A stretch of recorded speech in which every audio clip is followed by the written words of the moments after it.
Hello, my name is Anton Zaki. I am here on behalf of the American Coptic Council. The goal of our organization is to let local leaders know the issues that our community finds most important, and to further engage the involvement of our community in the local arena. Our organization aims to serve the Coptic community. The Copts are an ethnic and religious minority in Egypt, who until this day suffer from religious and socioeconomic persecution. For example, the most recent atrocity deals with the acquittal of a mob who were tortured and paraded a 7-year-old Coptic woman named Suad Thabit in the streets of her town. We also have the case of Rabbi Kamel, an activist who has been imprisoned for over a year for actually trying to highlight the inhumane activities against the Coptic community. The American Coptic Council seeks to empower our community so that they can be more engaged in the policies that impact our lives here in the United States and abroad. Today we have the pleasure of interviewing Olivia Drabczyk. Olivia, did I pronounce your name Yes, correctly? you got it. Thank All you. right, my pleasure. All right, thank you, Olivia. Can you please tell us a little bit about yourself, including the reason you have entered the race for this position, and if you could clarify which district in the city council you're running for? Of course. Thank you so much for having me, Anton. I am really excited to be here. My name is Olivia Drapsick. I am a mom in Great Kills. I live with my family, my mom, my dad, my sister, in a very full house in Great Kills where I was raised, where they've been for over 20 years.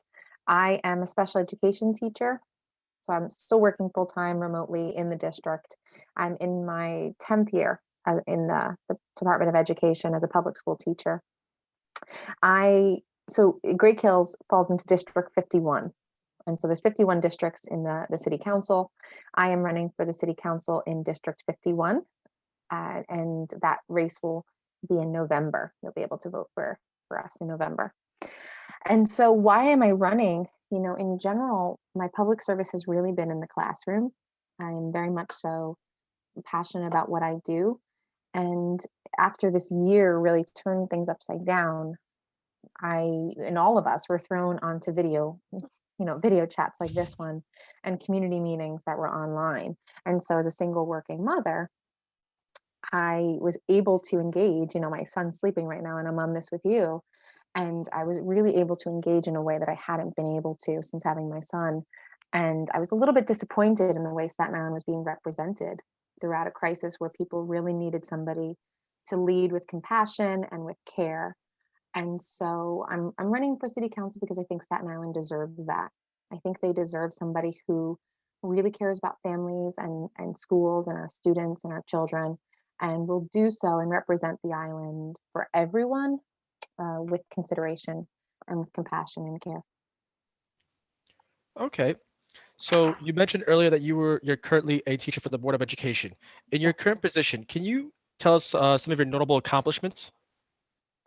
Yes. So I started out my career, I was teaching abroad in Nepal. I had a Fulbright grant where I was teaching English and working and studying there. And when I came back here, I got my master's in inclusive education.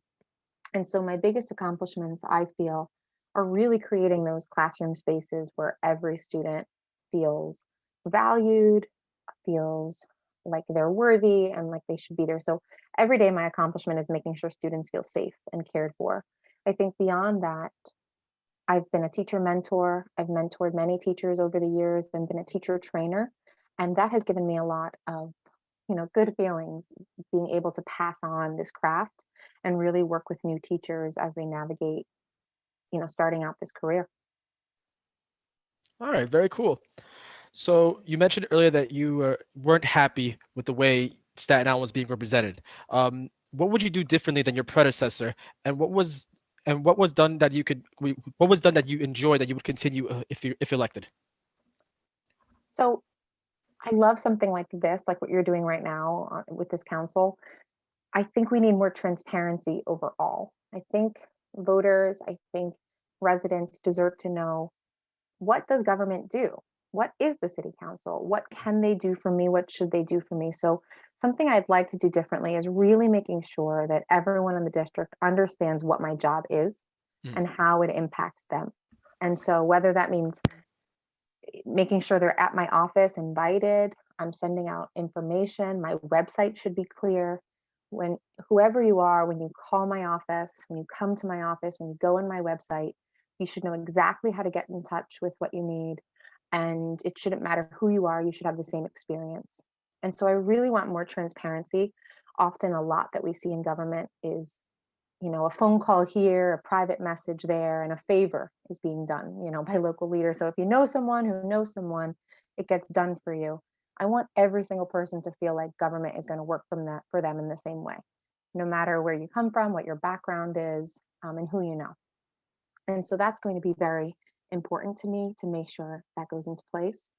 And I think what I will do the same, I will say our current council member, because he's in the role now, um, has really been a local person. He lives in the district, shops in the district, his family is in the district often. They really care about the local parks and the schools. He's a local person. And I do think it's important that Staten Islanders and the South Shore see somebody who loves this neighborhood. I think it's important to them that you spend most of your time here if you're going to be a representative from here.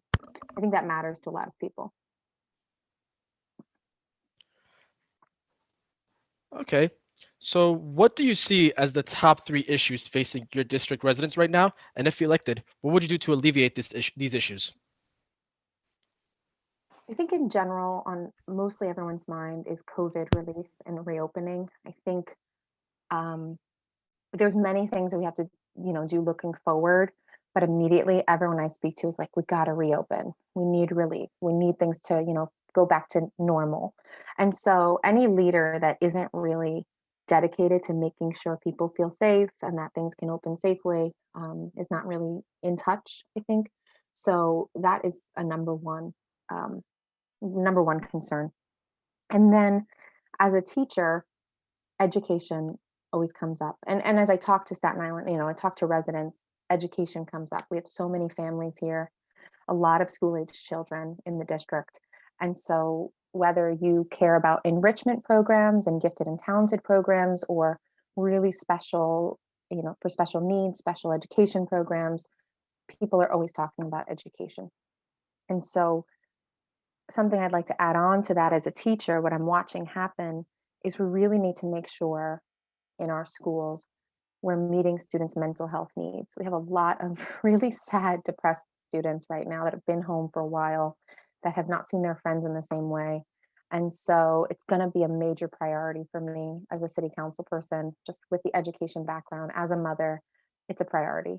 And as a city council person, what that looks like is really working with the Department of Education to ensure programs are funded. That would be my role in the city council, and making sure that our schools are meeting the needs of every student and family. And then a third one, it's hard to pick a third one, but a lot of things that have been coming up lately, because I think there are many things and everyone has different experiences, but a third one that has been coming up lately is just street safety. So where are the sidewalks? The speed cameras come up a lot, but they do save lives. But then again, Staten Islanders aren't seeing where is that money going from these speed cameras if I don't have sidewalks, right? If our roads are still not safe, or maybe have litter all over them. So really talking about our roadways, talking about transportation, and how do you get from one place to the other safely is going to be a major priority as well. Okay. So, as an educator, what is your take on the elimination of standardized exams for specialized high schools?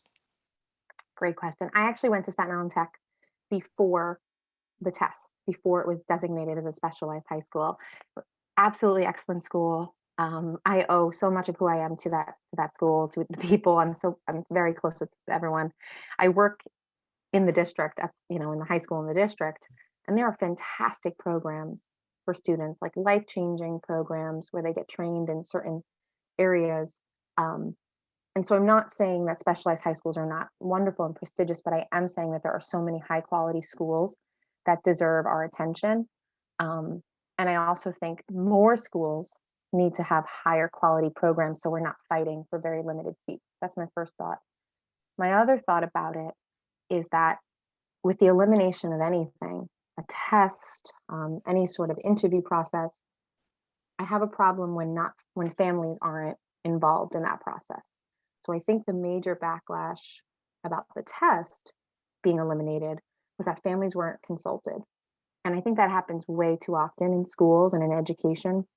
teachers aren't consulted, families aren't consulted, kids aren't asked what they want, you know. Mhm. So the people who it's going to affect need to be a part of the decision.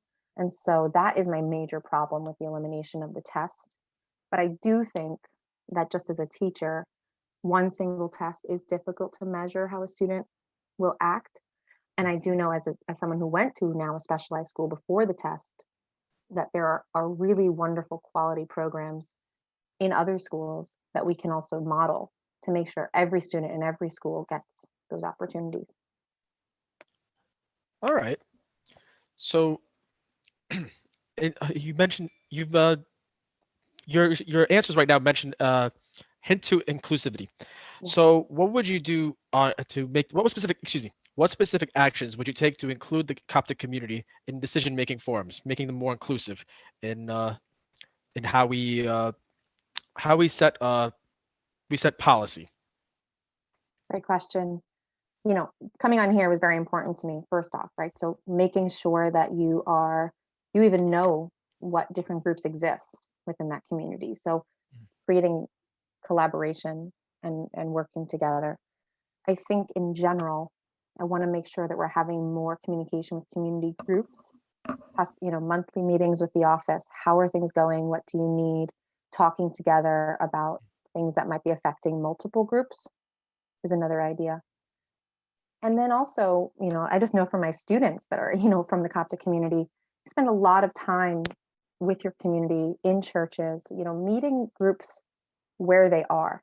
So coming to places where these communities are gathering, where the Coptic community is gathering, to events, to the churches, you know, if I'm invited and allowed to speak, because that's where everyone is, not making it hard for them to engage, right? Making it easy for people to be involved and coming to meet you where you're comfortable.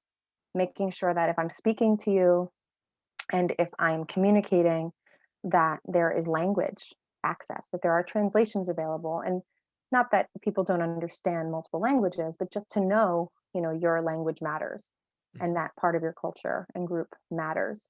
And so people need to see that from their leaders. And that will be just a few of the things.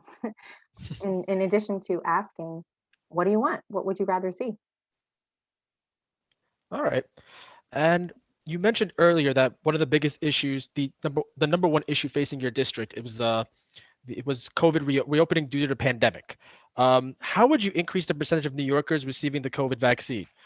Obviously, we have issues such as misinformation or people just downright not trusting the government or the pharma companies.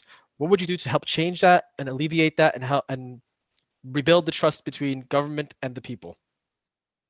Great question. You know, my team actually was starting to do phone banking and just calling through the community. And a lot of people on the other line were saying they wanted the vaccine and couldn't get one. And so what we started to do was really just support them in getting appointments. And in doing that work and in working with so many different groups and elected officials that are doing that and trying to support people to get appointments, we're finding that there's so much power in giving community groups the power, right? So picking community leaders who have a really good relationship with their congregations or their different clubs or their organizations and having them do the work of explaining, of supporting with scheduling, with appointments. You know, so many more appointments have gone through, say, like the JCC on the island and different groups that have been given the power to do the process with their members on their own, right? So a trusted community member or leader talking to their members about this, how to get one, how to schedule it, and making it just easier and from a trusted source. So giving more power to the communities and to the community groups. All right. And is there anything else that you would like to tell our viewers? Yes. So I am just so happy you're watching this, that you're interested in getting more engaged. I think that you should always do your research and your homework. You know, I've been doing City Council 101 videos where every week I explain just one little piece of what the City Council does. You know, would love for you to go on the website and check those out. Become informed as to what matters to you and who's going to do a better job of giving that to you consistently. And I hope that's me, but if it isn't, I am just happy that you vote and that you get engaged. All right. Well, once again, thank you, Olivia, for joining us. Thank you so much. Oliv my pleasure, and thank you for taking time out of your day. Olivia Drabczyk is running for District 51, which is the Great Kills area. Is there any other areas around it? Yes, so it actually goes from parts of Bay Terrace all the way to Tottenville, the whole South Shore. The whole South Shore. All right. Is there any websites or social media tags that which you would like our viewers to check out if interested? Yes, so at Olivia Drabczyk, so you see my name written here, Yeah. are all my social media handles, and www.oliviadrapczyk.com is the campaign website. All right. Very good. Well, we look forward to hearing from you again. And this will be and once again, Olivia, thank you for joining us. Take care, Thank you everyone. so much. Have a good day.